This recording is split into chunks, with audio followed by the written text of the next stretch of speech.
একদিন হজরত সাঈদ ইবনুল মুসাইয়িব রহমাতুল্লাহি আলাই ফজরের নামাজের জন্য বের হলেন, অথচ তখনও ফজর হতে অনেক দেরি ছিল। তিনি ফজর হয়েছে ভেবে মসজিদে গভীর রাতে পৌঁছে গেলেন। তিনি যখন মসজিদে একাকী ছিলেন, হঠাৎ পিছনে কিছু একটা নড়াচড়ার শব্দ শুনতে পেলেন।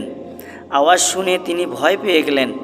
তখন পিছন থেকে কেউ একজন বলল, ভয় পেও না, তুমি এই দোয়াটি পড়ো, তারপর তোমার যা ইচ্ছা আল্লাহর কাছে চাও, আল্লাহ তোমার সকল চাওয়া পূরণ করে দিবেন।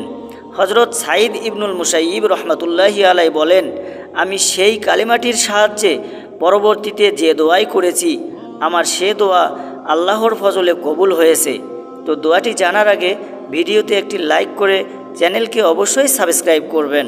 দোয়াটি হলো, আল্লাহুম্মা ইন্নাকা মালিকুম মুকতাদির মা তাশাউ মিন আমরি ইয়াকুন।